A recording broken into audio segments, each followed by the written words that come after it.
इस वक्त मैं लैपटॉप संडे बाज़ार में मौजूद हूँ और मेरे साथ इधर एक कस्टमर मौजूद हैं। इनसे हम जानेंगे कि अगर आपने अपनी तफरीह के लिए लैपटॉप लेना है तो फिर किस तरह लैपटॉप चूज़ करें। अगर आपने प्रोफेशनली लैपटॉप यूज़ करना है तो फिर आप किस तरह लैपटॉप इधर से सिलेक्ट करेंगे। कासिम सर हमें बताइएगा इस बारे में। देखिए, आप यहाँ पे मार्केट के अंदर आते हैं ना, तो मार्केट के अंदर आप लोगों ने सबसे पहले अपना पर्पस देखना होता है कि आपने जो लैपटॉप लेना है वो किस पर्पस के लिए लेना है। अब आप यहाँ पे आते हैं, फॉर एग्जांपल आप आ रहे हैं यहाँ पे जी मैं ग्राफिक डिज़ाइनिंग के लिए अगर आप लोगों ने लैपटॉप लेना है और आप यहाँ पे प्राइस को मैटर कर रहे होते हैं कि यार यहाँ पे मुझे 5 से 10 हज़ार के अंदर मिल जाए, तो वो ठीक वो चीज़ नहीं है। अब यहाँ पे लोग आ रहे होते हैं कहते हैं यार हमें लैपटॉप चाहिए। अब जो यहाँ लेने के लिए आ रहा है ना, उसको भी पता नहीं है कि मैंने किस पर्पज़ के लिए लेना है, तो वो कल को जाकर रोएगा। अब यहाँ पर आ रहे हैं, यहाँ पे कई भाइयों ने अपने मुख्तलिफ़ किस्म की प्राइसेस बताई, मुख्तलिफ़ किस्म की कंपनीज़ बताई। जैसे मैंने यहाँ पे देखा, यहाँ पे मैकबुक भी पड़ी हुई है, आपके पास नॉर्मल से नॉर्मल लैपटॉप भी पड़ा हुआ है। उस लैपटॉप के अंदर क्या है कि हम लोग फॉर एग्जांपल मैंने सिर्फ वीडियो देखनी है, ऑडियो वगैरह सॉन्ग वगैरह सुनने हैं, तो सर Core2Do चल जाएगा, नॉर्मल चल जाएगा। अगर आपने उससे अपग्रेड होना है थोड़ा सा, आपने कहना है जी मैं ऑनलाइन काम करना है, तो नेट यूज़ करने के लिए भी Core2Do चल जाता है, लेकिन उसके लिए आपको थोड़ा सा अपग्रेड होना पड़ेगा। जैसे कि हम लोग ये कहते हैं कि यार नेट यूज़ करना है, उसके अलावा मुझे जो है ना मुख्तलिफ़ किस्म की वेबसाइट जो है ना वो ज़्यादा यूजेज करनी है, उसको आप Core i सीरीज़ के अंदर लेके आ जाओ।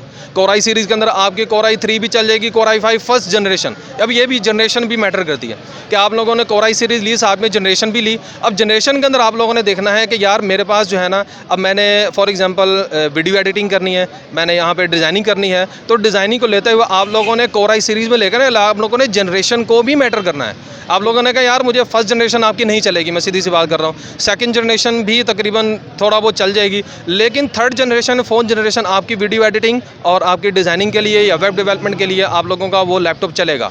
और इस वक्त यहाँ पे मार्केट के अंदर क्या रेट है वो आप लोग इन भाई से जो है ना इनके स्टॉल से पूछ सकते हैं कि आप लोगों ने इस पर्पज़ के लिए लेना है तो आपको लैपटॉप की कौन सी सीरीज़ चाहिए। अब आप लोगों ने इसमें देखना है, अब लैपटॉप के अंदर भी होता है, एक जगह पे अल्फ़ाबेटिक कीपैड होते हैं इसके अंदर और कहीं पे न्यूमेरिक कीपैड होते हैं। तो आप लोगों ने इसमें देखना है कि आप लोगों की गुंजाइश किसके अंदर आ जाती है। जैसे आप न्यूमेरिक कीपैड लोगे तो आपका कीपैड थोड़ा बड़ा हो जाएगा, स्क्रीन उसके मुताबिक होगी। तो आप लोगों ने इस चीज़ों को देखते हुए फिर आप लोग जो है ना वो लैपटॉप लेंगे, तो आपको कल को जो है ना इनको आप गालियाँ निकालने वाले बनेंगे, ना खुद को आप कोसने वाले बनेंगे कि यार ये मैंने क्या कर दिया। लैपटॉप जो है ना वो वन टाइम इन्वेस्टमेंट होती है, आपने एक दफ़ा ही परचेज़ करना, उसके बाद आप लोगों ने ये नहीं करना कि यार मैं दोबारा फिर ले आऊँ या इसको अपग्रेड करा लूँ। अपग्रेड ज़्यादा से ज़्यादा क्या करा लेंगे, रैम बढ़ा लेंगे, उसके रोम यानी कि हार्ड उसकी बढ़ा लेंगे, उसके बाद उसका प्रोसेसर जो है अगर उसका वो एक्सटेंडेबल हुआ तो आप करवा लेंगे, अदरवाइज़ वो भी नहीं होना।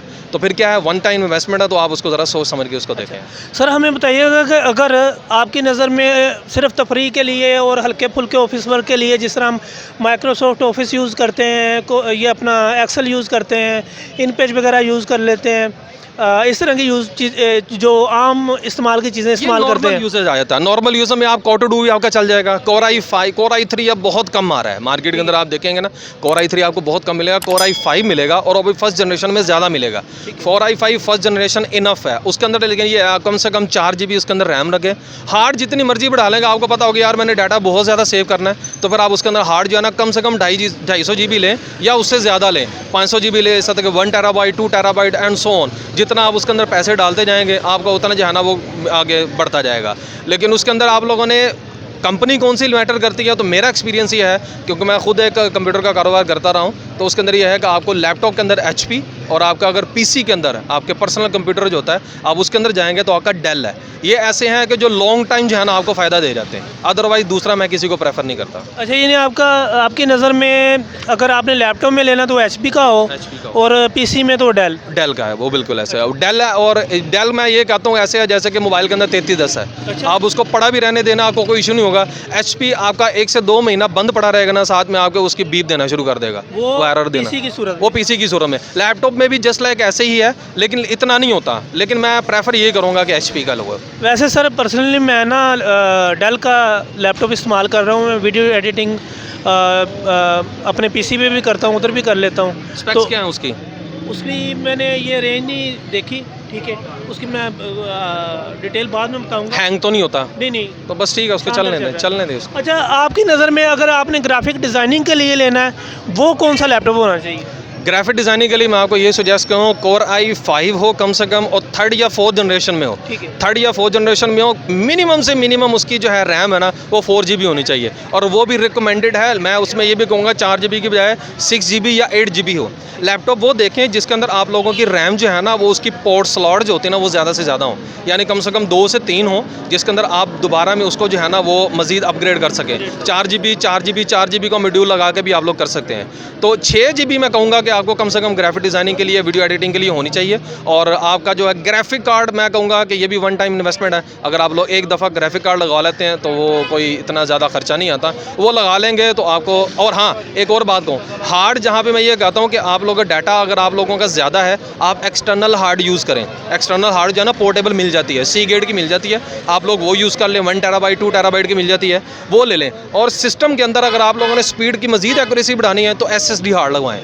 ठीक है, SSD हार्ड लगवाने से क्या होता है कि वो आपकी एक तो उसके अंदर कैपेसिटी कम होती है, लेकिन क्या होता है कि आपकी जो रैम का जो काम होता है ना, समझ लें कि वो रैम भी हार्ड जो होती है ना वो भी आपका रैम का काम कर रही होती है। आप नॉर्मल लैपटॉप अगर आप तो देखें जिसमें SSD हार्ड ना लगी हो, आपका जो लैपटॉप है वो चलते ऑन होते हुए आप उसको ऑन करेंगे ना, ऑन करते हुए मैक्सिमम 15 सेकंड से 20 सेकंड लेगा। 15 सेकंड तो लाजमी लेगा, लेकिन अगर आप SSD हार्ड लगाते हैं तो मैक्सिमम आपके 5 से 7 सेकंड लेगा ऑन होने के लिए।